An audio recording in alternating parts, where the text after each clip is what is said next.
So Serhii Bohachuk and Shane Mosley Jr. are going to be headlining the sixth Zuffa card. This fight's going to be at middleweight. I imagine it's going to be at middleweight because that's where Shane Mosley typically fights at. Bohachuk has fought previously at 154, spent most of his career at 154, and that's really where he's made a name for himself. And a guy who's mixed at top level for a few years at 154. And Shane Mosley, a guy who I believe has spent majority of his career at middleweight. Shane Mosley Jr. is a guy.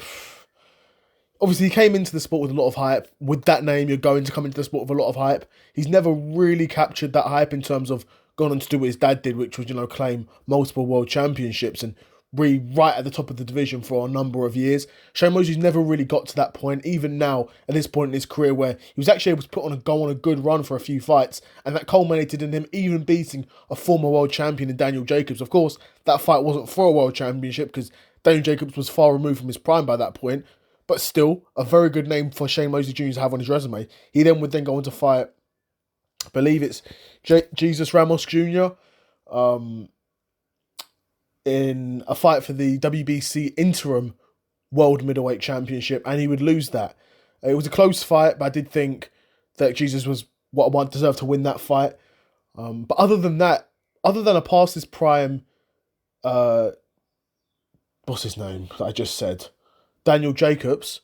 Other than a past his prime, Daniel Jacobs, Shane Mosley Jr. doesn't really have any huge wins on his resume. Bohachuk's similar though.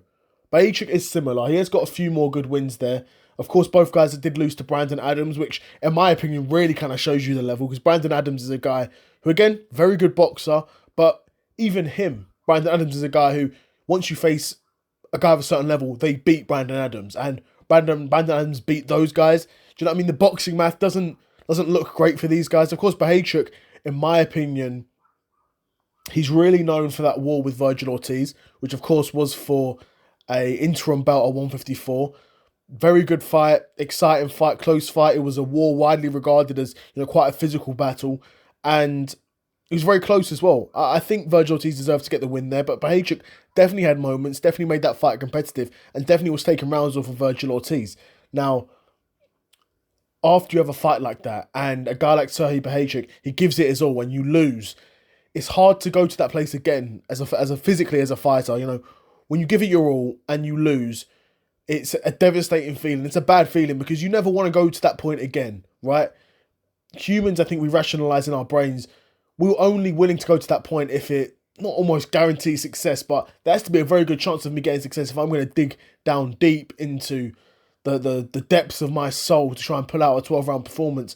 And that's really what that fight required. And not to say Bohachuk didn't go there. I think he did go there, but he was unlucky on that night. But it does seem to look like, and reports have confirmed this as well, and I'm not the first guy to pick up on this, that Bohachuk really seems to not have the spark that he had before that Virgil Ortiz fight, even though he had lost before. A fight like that, which was so important for his career, it was a opportunity to earn a interim belt with a major governing body. It's been a great look for him, would have led him to get, even bigger paydays down the line. And he lost that fight. And it was physical as well, Even I'm talking about the mental side here, but physically as well. Those fights take it out of you. Those fights do take it out of you. And like I said, excuse me, like I said, it was a close fight. It was a competitive fight. Bohachuk wasn't able to win it, but he moves. He moves on. He had another fight. He won that, and now he's looking to fight Shane Mosley.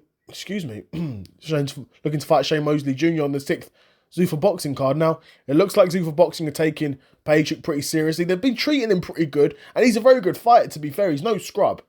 Let's have it right. Bohachuk's no scrub, and he's a guy, can he win a world championship 160 potentially? Potentially, especially if he can beat a Shane Mosley Jr., then maybe he can fight a Jesus Ramos Jr. for an interim belt at, at middleweight. And then you look at the other champions, the Adames, etc. They're tough fights for Bohachuk, but you got to be in them to win them. You got to be in them to win them, and he wants to fight to get his opportunity. What more can I expect from a fighter? He's going to go in, he's going to give it his all. I'm picking Bohachuk for that fight. I think Bohachuk's got more experience at this level, even though he's probably naturally going to be the smaller guy. Shane Mosley is a career 160-pound fighter than Bohachuk, but I think he's got enough skill to do it. So yeah, let me know what you guys think of that in the comments below of this fight. Do you think Bohachuk could win this, or do you think Shane Mosley Jr. is going to win this and win in his Zuffa Boxing? I don't know if it's debut or not. I'm assuming it's his Zuffa Boxing debut. But yeah, let me know in the comments below what you guys think of this fight. Do you think Bohachuk's going to win, or do you think Shane Mosley's got this in the bag? Let me know in the comments below. Another episode of the Seth Solo Side Quest in the bag, and I'm out. Peace.